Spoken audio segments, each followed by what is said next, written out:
के तत्त्वहरू सल्मलाएको पनि यही सरकारको कारण, सरकार चुर्लुम्ब भ्रष्टाचारमा डुबेको कारणले आज यो अवस्थामा मुलुक गुज्रिन पुगेको छ। यदि यो सरकारले नमान्ने हो भने भोलिदेखि नै हामी हावा हुन्डरी ल्याएर यो सरकारलाई परास्त गर्नेछौँ। यति कुरा म आग्रह गर्न चाहन्छु। अहिले सरकारको पनि यो हदमा विरोध गरिहाल्ने अवस्था भएको छैन। भ्रष्टाचारमा व्यक्त छ। भ्रष्टाचारको नायक को हो भन्दा केपी शर्मा ओली प्रधानमन्त्री भन्ने। अब यो सरकार निरङ्कुश शासन सत्तामा रमाउन चाहने र लोकतन्त्र समाप्त गर्ने, गणतन्त्र समाप्त गर्ने अभ्यासमा जुटेको पाइन्छ। म सरकारलाई यहीँबाट चेतावनी दिन चाहन्छु, नेपाली काङ्ग्रेस चेतावनी दिन चाहन्छ र म भन्न चाहन्छु यो पार्टी टुटाउने फुटाउने कसैलाई पनि छोड छैन। दुवैजना अध्यक्षलाई हामीले भेटेर भनेका छौँ यो पार्टी तपाईँहरूको आँटले पार्टी एकता भएको, तपाईँहरूको आँटले मात्रै होइन आम जनताको जगमा उभिएको तपाईँहरूको आँटले एकता भएको। भए गरेको के हो, घटना के हो, कुन प्रकृति के हो, कुन प्रसङ्गमा आदरणीय नेता रामचन्द्र पौडेल त्यहाँ पुग्नुभयो, प्रशासनको कर्फ्यू आदि इत्यादिको के थियो भन्ने कुरा सम्बन्धित प्रशासनले त्यहाँ जानकारी दिने कुरा हो।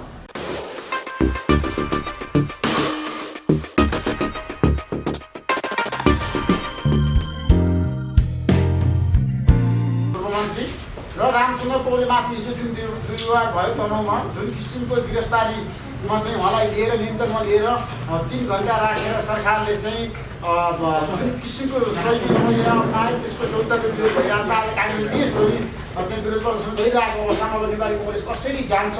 कङ्ग्रेसले अब सरकार विरुद्ध आन्दोलन छेड्न लागेको हो त अब सडकमा कङ्ग्रेस गएको हो त भन्ने बारेमा आजको कार्यक्रममा हामी विशेष बहस गर्दैछौँ। नेपाली कम्युनिस्ट पार्टीका पूर्वाचार्य नेता देवेन्द्र मोदी पनि आउनुहुन्छ। यो अवस्थामा काङ्ग्रेस अब कसरी अगाडि बढ्छ?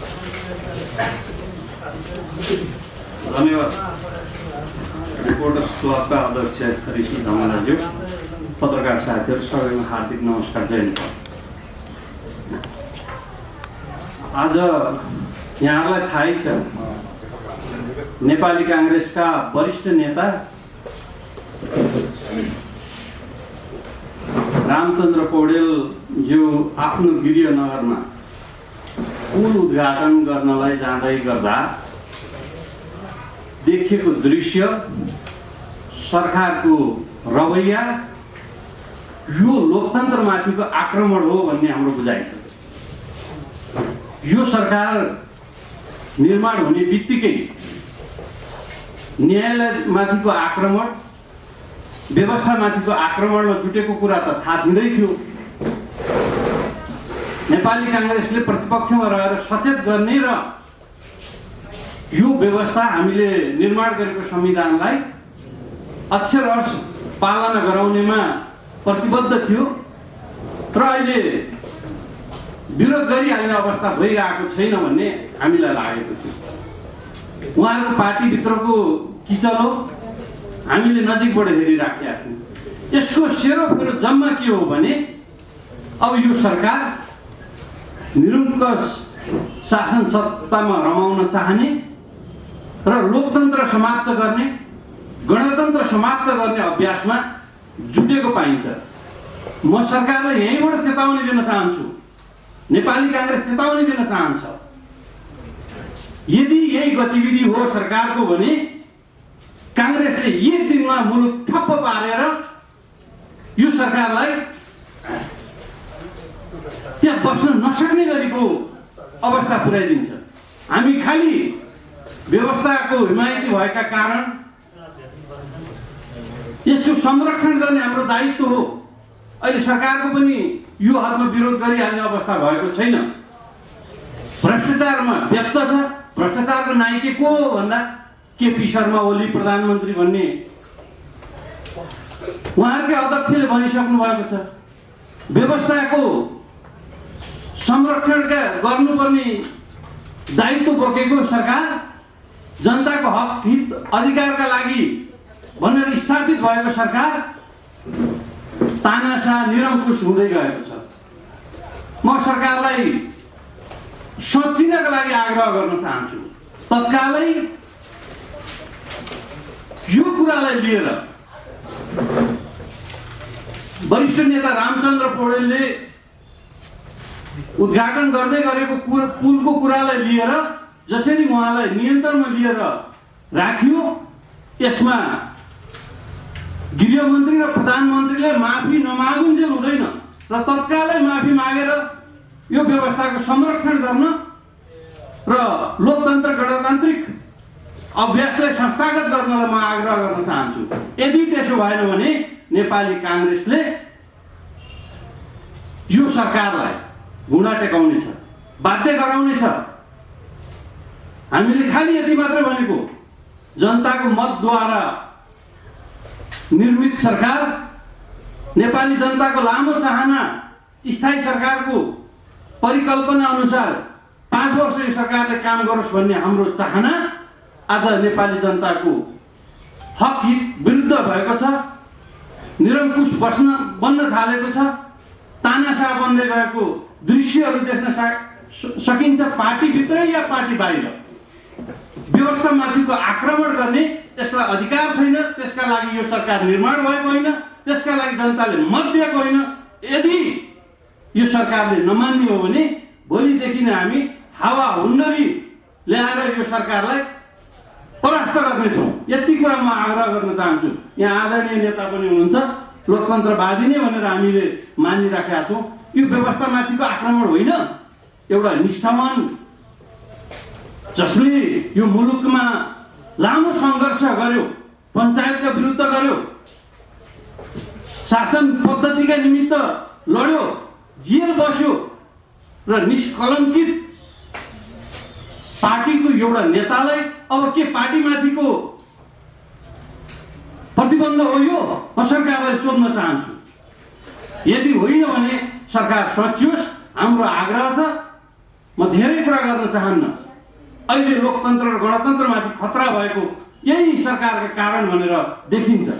अहिले केही तत्त्वहरू सल्मलाएको पनि यही सरकारको कारण, सरकार चुर्लुम्ब भ्रष्टाचारमा डुबेको कारणले आज यो अवस्थामा मुलुक गुज्रिन पुगेको छ। हामी अहिले आग्रह मात्रै गर्छौँ, काङ्ग्रेसलाई बाध्य नगरियोस्, काङ्ग्रेसलाई कमजोर नठानियोस्, काङ्ग्रेसको शालीनतामाथि कमजोरका हिसाबमा आकलन नगरियोस्। अब काङ्ग्रेस चुप लागेर बस्ने स्थिति छैन। यदि यो कुरा सचिएन भने म प्रधानमन्त्रीज्यूलाई आग्रह गर्न चाहन्छु, गृहमन्त्रीज्यूलाई आग्रह गर्न चाहन्छु, फेरि पनि तत्कालै उहाँले माफी मागेर यो व्यवस्थाको संरक्षक हामी नै हो, हामीले गर्न पर्दछ, गणतन्त्र हामीहरूले ल्याएको हो भन्ने कुरा अनुभूति नेपाली जनतालाई दिलाउन आवश्यक छ। नभए काङ्ग्रेस अब चुप लागेर बस्ने स्थिति छैन। धन्यवाद। धन्यवाद ऋषिजी। उपस्थित नेपाली काङ्ग्रेसको तर्फबाट आउनुभएका पार्टीका प्रतिनिधिहरू, उपस्थित पत्रकार साथीहरू, पूर्वका साथीहरूले भन्नुभएको विषय पनि ऋषिजीले यहाँ जोड्नुभएको छ। लोकतन्त्र हामी सबैले आन्दोलन गरेर, लडेर, ठुल्ठुला त्याग र बलिदान गरेर ल्याएको लोकतन्त्र हो। लोकतन्त्रलाई कसैले पनि मेट्न, मास्न, प्रयोग गर्न नदिन, प्रतिस्पर्धा गर्न नदिन, कहीँ कतै घुमाएर फिराएर एकदलीयता ल्याउन कसैले पनि चाहेको छैन। दलहरूका आफ्ना आफ्ना दृष्टिकोण, दर्शन छन्। हामी जनताको बिचमा आफ्ना दृष्टिकोण र विचारहरूलाई छलफल गर्न जाउँला विभिन्न फोरमहरूद्वारा, विधिहरूद्वारा, पद्धतिहरूद्वारा, प्रणालीहरूद्वारा हामी छलफल गरौँला। तर फेरि पनि लोकतन्त्रप्रति हाम्रो निष्ठा, हाम्रो प्रतिबद्धता पूर्ण छ। अब जहाँसम्म चाहिँ तनावको घटनामा धेरै प्रवेश गर्न चाहन्न, त्यहाँको स्थानीय प्रशासनले दिएको जानकारी अनुरूप लोकतन्त्रसित सम्बन्धित विषय यो होइन, कर्फ्यूसित सम्बन्धित विषय भएको हुँदाखेरि केही जिज्ञास, केही प्रशासनले बल प्रयोग गरेको कुरा साँचो हो। मैले यति मात्रै सुनेको छु र सम्बन्धित प्रशासनका प्रतिनिधिहरूले आफ्नो जवाबदेहिता प्रकट गरेका छन्, गर्लान्।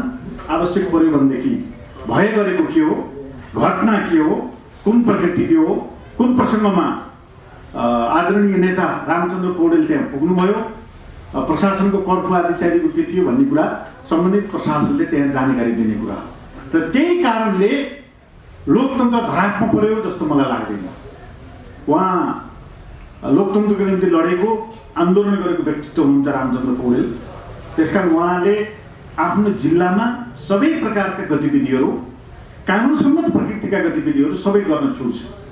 उहाँ आबद्ध भएको पार्टीले आफ्नो नेतालाई कुनै पनि प्रकृतिको कार्यक्रममा सहभागी बनाउने, आफ्ना धारणाहरू राख्ने, सुन्ने, सुनाउने सबै प्रकारका अधिकारहरू संविधानले प्रदत्त गरेको छ, कानुनले बन्देज गरेको छैन, त्यो उहाँले पाउनुहुन्छ। हामीले बुझेको चाहिँ कर्फ्यूको प्रसङ्गमा अलिकति बल पुरेको कुरा आएको छ। त्यो सम्बन्धित पक्षले बुझ्ने र सम्बन्धित निकायले जवाब दिने कुरा हो। गृह प्रशासनले जवाब देला, त्यहाँको स्थानीय प्रशासनले जवाब देला। त्यही कारणले अरू विषयलाई विषयान्तरतिर गर्न नजाँदा राम्रो हुन्छ। म यति कुरा भनेर म यो विषयमा धेरै प्रवेश गर्न चाहन्छु। अब दोस्रो विषय, ऋषिजीले मलाई पार्टीभित्रको कुरा यहाँ उठाउन राख्नु भएको छ। निकै गम्भीर र जटिल मोडमा नेकपाको बैठक गुज्रिएको छ। पत्रकार साथीहरूलाई थाहा छ, कतिपय बेलामा तपाईँहरूले गरेका फोनहरू पनि, भनाइहरू पनि राख्न हामीलाई पनि कहिलेकाहीँ कठिन भएको छ। तर फेरि पनि हामी भन्छौँ, म आफ्नो तर्फबाट यो पार्टी जनताको बिचमा जुन विश्वास, जुन प्रतिबद्धता सहित जनताको बिचमा सार्वजनिक रूपमा नै कसम खाएर गठन भएको थियो, यो पार्टी टुटपुट विभाजनलाई रोक्नको निम्ति, यसलाई अझ थप सुदृढ गर्नको निम्ति बाँकी रहेका दिनहरू जुन तरलीकृत रूपमा 3 दिन अझै होमवर्क गर्ने भनेका छौँ र बैठकहरू घोषित भएका छन्। ती बैठकहरूमा पार्टीको एकतालाई अछुट राख्नको निम्ति हामी हाम्रो तर्फबाट अधिकतम प्रयत्न गर्नेछौँ। र म भन्न चाहन्छु, यो पार्टी टुटाउने, फुटाउने कसैलाई पनि छुट छैन। दुवैजना अध्यक्षलाई हामीले भेटेर भनेका छौँ, यो पार्टी तपाईँहरूको आँटले पार्टी एकता भएको, तपाईँहरूको आँटले मात्रै होइन, आम जनताको जगमा उभिएको तपाईँहरूको आँटले एकता भएको। जनताले पार्टी फुटेको चाहेका छैनन्, कार्यकर्ताले पार्टी टुटफुट चाहेका छैनन्। त्यसकारण यो पार्टीलाई एकताबद्ध पार्नु नै आजको आवश्यकता म यहाँहरू समक्ष राख्न चाहन्छु। अब कसरी हुन्छ एकता भन्दाखेरि, एकता चाहिँ पार्टीमा गरेका सहमति, प्रस्तुत भएका प्रस्तावहरू, ती प्रस्तावहरूलाई एकले अर्कालाई खारेज गर्ने भनेर होइन, ती प्रस्तावहरूलाई गम्भीरतापूर्वक छलफल चलाएर, प्रस्तावहरूमाथि छलफल गरेर हामी निष्कर्षमा पुग्न सक्छौँ र पार्टीको घोषित केन्द्रीय समितिको बैठक हुँदै महाधिवेशनमा ती प्रस्तावहरूलाई लिएर जाने र पार्टीभित्रका निर्णयहरूलाई कार्यान्वयन गरी गइयो भनेदेखि हामी अगाडि बढ्न सक्छौँ। यसको निम्ति दुईटा उपायहरू छन्। योभन्दा पहिला बसेको स्थायी समितिको बैठक गरेका निर्णयहरू कार्यान्वयन गरेर हामी एकतालाई जोगाउन सक्छौँ र त्योभन्दा अलिकति पछि फर्किने हो भने एकताको बेलामा गरेका प्रतिबद्धताहरू, पत्रकार साथीहरू म तपाईँलाई भन्न चाहन्छु, एकताको बेलामा गरेका विचारका प्रतिबद्धताहरू, कार्यविभाजनका प्रतिबद्धताहरू, सरकार सञ्चालन गर्दाखेरिका आइपर्ने विषयका प्रतिबद्धताहरू पालना गरियो भनेदेखि एकतालाई जोगाउन सकिन्छ। त्यसकारणले प्रतिवेदनहरूमा जुन विषय उठेको छ, पार्टी एकतादेखि आजका नीतिसम्मका कुरा उठिसकेपछि पार्टी एकता गर्दाखेरि गरेका प्रतिबद्धताहरू कार्यान्वयन गरियो भनेदेखि पार्टीको एकता बचाउन सकिन्छ। त्यसकारणले दुवै अध्यक्षले, कमरेड केपी ओली र कमरेड प्रचण्ड अहिले हाम्रो पार्टीका घोषित दुवैजना अध्यक्ष हुनुहुन्छ। दुवै अध्यक्षले उहाँहरू दुवैले सहमति एकता गर्दाखेरि जे गर्नुभएको त्यही सहमतिमा फर्केर भए पनि यो पार्टीको चाहिँ एकतालाई जोगाउनुपर्छ।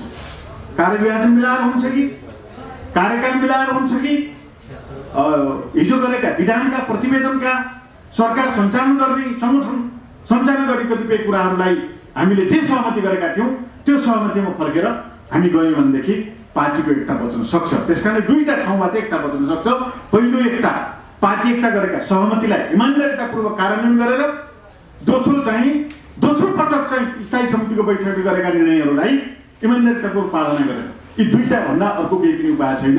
यी दुई ठाउँमा फर्केर हामी यो पार्टीलाई एकताबद्ध गर्न सक्छौँ। मलाई व्यक्तिगत रूपमा सोध्नुहुन्छ भनेदेखि हामी निकै होमवर्कमा छौँ, छलफलमा छौँ र यो पार्टीलाई टुटफुट विभाजन हुन नदिनको निम्ति निकै सक्रियतापूर्वक हामी भूमिका निर्वाह गर्छौँ र दुवै प्रकारका अतिवाद दुवैजना अध्यक्षलाई उक्साउने र पार्टी फुट्नको निम्ति वातावरण सिर्जना गर्ने प्रवृत्ति सही छैन।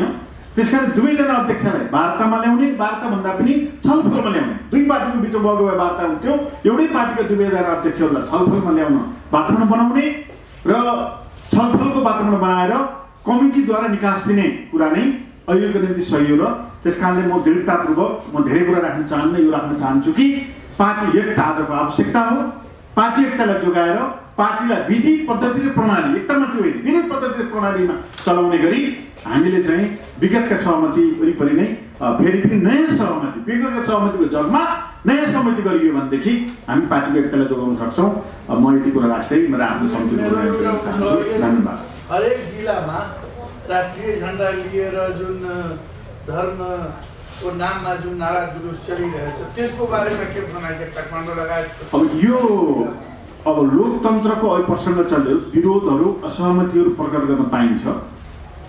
सरकारले कोभिडको बेलामा पनि सरकारले गरेको कतिपय निर्णय अनुरूप यस प्रकारका प्रदर्शनहरूलाई रोक लगाएको छैन। त्यसले पनि लोकतन्त्रको भरपुर प्रयोग गर्न पाएको सबैले महसुस गरेका छन्। तर फेरि पनि हामीले ठुल्ठुला आन्दोलनबाट प्राप्त गरेका उपलब्धिहरू, अहिले बनाएको कानुन, अहिले बनाएको हामी सबैले बनाएको संविधान र अहिले बनाएको चाहिँ प्रणाली विपरीत अर्को कुनै राज्य प्रणालीको माग गरिएको भनेदेखि त्यो किमार त सम्भव छैन। लोकतन्त्रभन्दा अर्को व्यवस्था सम्भावना छैन। युवाको रूपमा हिजो कहीँ कतै जनताको आन्दोलनले तिरस्कृत गरिसकेको प्रणाली ल्याउने कुरा सोचिएको भनेदेखि सम्बन्धित युवा र त्यहाँ सहभागी हुनेहरूलाई हाम्रो अनुरोध छ, यही प्रणालीभित्र बसेर विकल्पको खोजी गरौँ। यो प्रणालीबाद अर्को प्रणाली ल्याउनेको खोजी गरियो भनेदेखि त्यो सम्भव छैन, त्यो सम्भावना छैन। त्यस कारणले सम्भावना नभएका कुराको चाहिँ खोजी गर्नु राम्रो हुँदैन। म यति टिप्पणी गर्न चाहन्छु। धन्यवाद। नेपाल कम्युनिस्ट पार्टीलाई एक बनाउन लागेको अब जुन किसिमको केपी शर्माको विकल्पहरू पनि आज प्रधानमन्त्रीले के भन्नुभएको छ, 4-5 विकल्प दिनुभएको छ। अब प्रधानमन्त्रीलाई तपाईँहरू प्रधानमन्त्री मात्रै बनाएर पार्टी अध्यक्ष माधव कुमार नेपाललाई बनाएर एक व्यक्ति एक पदमा जाने सम्भावना के छ? अब कोही एकताको सूत्र बुदा गरेर भन्नुहोस् न। अब यो प्रश्नै छ। मैले ऋषिजीले धेरै पटक मलाई यहाँ बोलाउनु पनि भएको छ। यो आजको मात्रै मेरो मत होइन। पार्टी एकता हुँदाखेरि जुन सहमति दुई पार्टीको बिचमा भएको थियो, दुईजना अध्यक्षले जुन सहमति गर्नुभएको थियो, त्यो सहमति नै वैज्ञानिक र व्यवस्थित थियो। त्यो सहमति कार्यान्वयन भएको भए परिस्थिति चाहिँ यहाँसम्म पुग्ने थिएन। ऋषिजीले राखिसकेपछि म फेरि राख्न चाहन्छु, एक पद एक जिम्मेवारी पार्टीमा बेलाफेर छलफल हुने गरेको छ। प्रधानमन्त्री एकजना हुने, अध्यक्ष एकजना सञ्चालन गर्ने भयो भने अझै पनि त्यो बिन्दुबाट सहमति पुग्न सकिन्छ। हामी त्यो बारेमा छलफल चलाएका छौँ। त्यस कारणले एउटै प्रकृतिको दुईटाको जिम्मेवारी हुँदा असहजताको महसुस हामीले 2.5 वर्षसम्म निरन्तर झेल्दै आएका छौँ। त्यसको निकास भनेको एकता हुँदाखेरिको सहमतिको पालना, एक व्यक्ति एक जिम्मेवारीको पालना पार्टीमा अगाडि बढाइयो भनेदेखि त्यसलाई फेरि पनि गर्न सकिन्छ। र हामी यो 2-3 दिनको छलफलमा त्यही कुरालाई फेरि एकपटक हामी छलफल चलाउँछौँ। अबको छलफलको विषय भनेको एक व्यक्ति स्वाभाविक रूपमा त्यही एक व्यक्ति एक पदको वरिपरि गयो भनेदेखि समस्या सुल्झिन सक्छ। म दृढतापूर्वक त्यही कुरा राख्न चाहन्छु। धन्यवाद। प्रधानमन्त्रीजीले नै निकास दिनुपर्छ। कसैले तपाईँ यहाँबाट हट्नुहोस् भनेर कसैले अहिले भनेको छैन। अस्तिको भदौको स्थायी समितिको बैठकमा बरु प्रसङ्गवश अनौपचारिक रूपमा कुरा उठेको, पार्टी निर्णय गरेको थिएन। र अहिले उहाँलाई चाहिँ यो पद छोड्नुहोस् कसैले भनेको छैन। यत्र विषय उठिसकेपछि पार्टीको अध्यक्षको हैसियतले, प्रधानमन्त्रीको हैसियतले पार्टी एकतालाई जोगाउँदै निकास दिने ठाउँमा अलिकति त्यो भूमिका निर्वाह गरेर ढोका खोल्ने ठाउँमा चाहिँ सम्माननीय प्रधानमन्त्री केपीजी हुनुहुन्छ। उहाँले चाहिँ पार्टी एकतालाई बचाउने गरी निकास दिनुपर्छ। म यति भन्न चाहन्छु। धन्यवाद। बारा जिल्ला महागौरीमाई नगरपालिका वडा नम्बर 2 निवासी। यो नागरिकता सम्बन्धमा एकजना रामाधार शाह भन्ने व्यक्ति नेपाली नागरिक हाम्रो रौतहट जिल्ला डुमरिया गाविस वडा नम्बर 9बाट भोला शाह बनियाको छोरा पनि निजले नागरिकता दिएको जुन चाहिँ नि उक्त जिल्लाबाट वडा नम्बर 2 डुमरिया गाविसबाट चाहिँ नि भोलासा बनियाको 2 जना सुपुत्र हुँदाहुँदै निजले कुन आधारमा नेपालको कुन कानुनलाई कुन संविधानबाट चाहिँ उसको बुवाको छोरा 2 जना हुँदाहुँदै निजले नागरिकता प्राप्त गरेको अहिले जिल्ला प्रशासन कार्यालय रौतहटमा त्यो मुद्दा छँदैछ। अब यही समुदायको होइन। त्यसपछि उनीहरूको दाजुभाइ हाल अहिले 2 जना नेपालबाटै नागरिकता लिएको र उसको भाइ जगन्नाथ शाह हाल अहिले इन्डियाकै नागरिक हो। जुन चाहिँ नि उसको भोटर लिस्टहरू सबै मैले चाहिँ नि त्यो उसमा पेश नै गरिदिएको छु यहाँ हजुरहरूको अगाडि, जुन चाहिँ हजुरहरूले पाइहाल्नुहुन्छ। अब यो सन्दर्भमा हाम्रो नेपाल सरकारलाई म के भन्न चाहन्छु भने यसको यथाशीघ्र यस्ता व्यक्तिहरू धेरै छन् जसले चाहिँ जनता समाज सबैलाई पीडित बनाएका छन्। महागढीमाई नगरपालिकामा श्री मुन्नी देवी शाहको 3 कट्ठा 17.5 दूर जग्गा, उहाँको श्रीमान त्यहाँको समाजसेवी हो, त्यहाँको बजारलाई, स्कुललाई, अस्पताललाई सबैलाई उहाँले जग्गा जमिन दिएर चाहिँ उहाँ परलोक हुनुभयो। उसलाई चाहिँ उहाँलाई म सेवा शुश्रूषा गर्छु, थोक खकार गर्छु, छोराछोरीले जस्तो जीवन म निर्वाह गर्दैछु भनेर उसलाई लोभ लालच दिएर चाहिँ उहाँको जग्गा बगसपत्र गराएर आफ्नो नाममा गराए। जुन कुरा हाल महागढीमाई नगरपालिकामा मुन्नी देवी शाहले निवेदन दिँदाखेरि उहाँ उसको सबै जग्गा रोका भएर निज महागढीमाई नगरपालिकाले यो कदम चालेर चाहिँ यहाँसम्म आइपुगेको छ। त्यही म स्थानीय नागरिकवासी भएको हुनाले यस सम्बन्धमा न्याय पाउनको लागि हजुरहरूतिर आएको हो। धन्यवाद। यसको लागि कहाँ केस दिनुभयो? जिल्लामा निकाय होला, त्यहाँ सिडिओ अफिस एसपी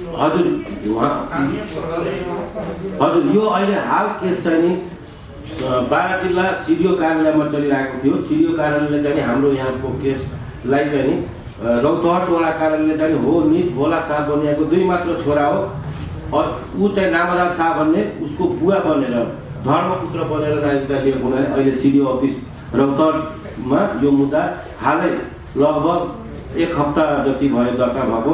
जुन मैले दर्ता नम्बर त्यहाँको सम्पूर्ण निज रामदास शाहको इन्डियाको भोटर लिस्टदेखि लिएर उनीहरूको भाइहरूको उसको भाइले जन्मसिद्ध नागरिकता लिएको छ। जुन त्यहाँको हजुरहरूले गएर त्यहाँ हजुरको उसलाई बुझ्दाखेरि पनि रामदास शाह त्यहाँ कतिको मतलब गाउँलेहरूलाई पीडित गरेर कसैको चाहिँ जग्गा नामसारी गराएको छ। कुनै चाहिँ फेरि धर्मको प्रचारक बनेर जय गुरुदेवको बोराको लुगा लाएर म आश्रम बनाउँछु भनेर यहीँ काठमाडौँको निवासी म उहाँको फोन नम्बर पनि उपलब्ध गराउन सक्छु केही दिनमा। सतीश बोहरा भन्ने व्यक्तिको जग्गा चाहिँ म आश्रम बनाउँछु भनेर उहाँले आस्था धर्मको उसमा चाहिँ त्यो जग्गा उसको नाममा पास गरेको त्यो व्यक्ति पनि अहिले पीडित भएर चाहिँ हिँडिरहेको छ। त्यसमा कुनै किसिमको त्यो बनाएको छैन। धेरै मान्छे होला नि त्यहाँ एउटा यो भयो, अरू पनि तलास गर्नुहोस् न, त्यहाँ त रेकर्ड बनाउने त्यो छ। तर अहिले हाललाई जो व्यक्ति इन्डियाको भएर पनि त्यस्तो त्यहाँको जनताहरूलाई पीडित गरेको हुनाले त्यो सम्पूर्ण व्यक्तिहरूको एउटा चाहिँ आवाजमा मैले एकत्र गरेर चाहिँ अहिले जुन महागढीमाई नगरपालिकाले पनि उसलाई मुद्दा हालेर उसको भएको जग्गा जमिनहरू सबै रोका गरिराखेको छ। तैपनि अहिलेसम्म यो केस किन अगाडि बढेन त भनेर चाहिँ मैले यो पत्रकार साथीहरूसँग मैले चाहिँ केही सहयोग पाउँछु कि भनेर यसलाई चाहिँ एउटा नेसनल न्युज बनाइदिएर अरू केसमा त मुद्दा चल्दै होला, आफ्नो इस्युले होला, तर यो त सब प्रमाणसहित उसको छोरा हुँदाहुँदै उसको छोरा बनिकन प्रमाण लिएर चाहिँ यो नागरिकता गरेको हुनाले निजको नागरिकता स्वतः कृत्य भन्ने त्यहाँको प्रमाणहरू सबै त्यहाँ 12 जिल्लाको नगरपालिकाको सिडिओ कार्यालयको सबै अहिले रौतहटमा पठाएको पत्रबाट पनि हजुरहरूले म यो कुराहरू अवगत गराउन चाहन्छु। मेरो परिचय म 12 जिल्ला महागढीमाई नगरपालिका वडा नम्बर 2 प्रभात विक्रम शाह। हाल म काठमाडौँ बस्दै आएको छु बालक।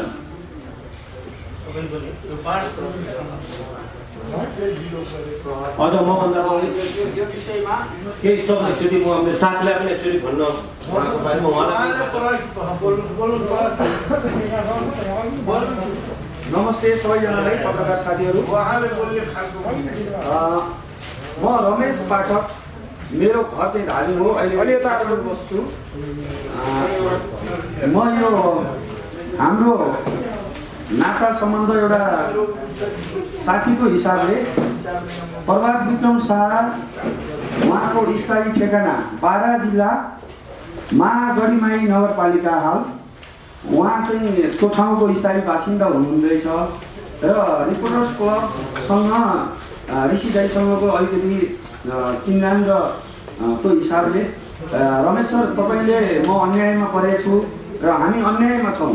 कोही एउटा इन्डियन मान्छे नेपाली नागरिकता लिएर यहाँनिर हामीहरूको गाउँमा आतङ्क नै मचाइरहेको छ, यो कुरो हेरिदिन पर्यो भन्ने एउटा चाहिँ साथीको हिसाबले उहाँले रिक्वेस्ट गरिसकेपछि म ऋषि दाइसँग समन्वय गरेर त्यो ठाउँमा पुग्ने क्रममा मैले महागढीमाई नगरपालिकाको मेयर साहब हुनुहुन्छ, उहाँको नाम मैले उपेन्द्र यादव, उहाँसँग पनि भेट्ने मौका पाएँ र जुन नगरपालिकाले अहिले नेपाली नागरिकता लिएर समाजलाई नै आतङ्कित गरिरहेको जो व्यक्ति हुनुहुन्छ उहाँलाई एउटा खोजी तलासी र पक्राउ पुर्जीको समेत एउटा आदेश जारी गरेको अवस्था पाएँ र त्यहाँ जो प्रभात विक्रम शाहसँग सम्बन्धित मान्छे मलाई उहाँको ठुलोबुवाको नाम आएन, वीरभद्र विक्रम शाह हुनुहुँदैछ। उहाँले मेरो चाहिँ छोराहरू छैनन् भनेर एउटा चिनानको हिसाबले राम्रो व्यवहार देखाएको नाताले मेरो चाहिँ सेवा टहल चाकर गरिदिने गरी कुनै एउटा कागज तमसु केही गरेर दोहोरो कागज भनौँ न केही पैसा पनि लिएर उहाँलाई एउटा जमिन दिनुभएको पनि रहेछ। अनि त्यो जमिन उहाँले पाइसकेपछि बिस्तारै सेवा शर्त जुन छ त्यो कुराहरूलाई चाहिँ लत्याउँदै उहाँ आफ्नो हिसाबले हिँड्दै जानुभयो। पछि आएर सम्पत्ति चाहिँ हराउने कुनै पनि काम कारवाही आफ्नो चाहिँ दायित्व र जिम्मेवारी पुरा नगरेको कुराहरू मैले पाएँ र त्यो कुराहरू नगरपालिकाको मेयर साहबसँग जुन छलफल भयो समाजले यो चाहिँ फ्रड मान्छे हो, फ्रड गरेको हो भनेर चिठी पत्र नै जारी गरेर अगाडि बढेको कुराहरू म आफूले रौतहट जिल्लासम्म गएर जिल्ला प्रशासन कार्यालयमा बारा जिल्लाको चाहिँ मालपोत कार्यालयको पत्र पनि त्यहाँ लिएर गएर यो पेश गरिएको छ। अब यस विषयमा छानबिन गर्ने क्रममा आज मात्रै हामी रिपोर्टर्स क्लबबाट अध्यक्ष ऋषि दाइले नै बारा हाम्रो जुन सिडिओ हो साहबलाई फोन गर्नुभएको छ र उहाँको एउटा भनाइ आएको छ, हामी कसैको प्रलोभनले हामीले यो गरिराखेका छैनौँ, के हो केस छानबिन हुँदैछ, उहाँबाट यस्तो किसिमको कुराहरू सुन्न आएको छ। आशा छ कोही एउटा पीडित छ र कसैले झुट्टा व्यवहार झुट्टा कारोबार गरेर नेपाली नागरिकता लिएर समाजलाई नै आतङ्कित गरेको छ भने यी कुराहरू समग्र हाम्रो यो राष्ट्रिय पत्रिकाले समग्र जति पनि न्युजहरूमा चाहिँ हामी हुन्छ यो कुराहरूलाई उजागर गर्ने पर्ने प्रकार आवश्यकता देखिएको छ भन्दै बिदा हुन्छु। हस्त हुन्छ।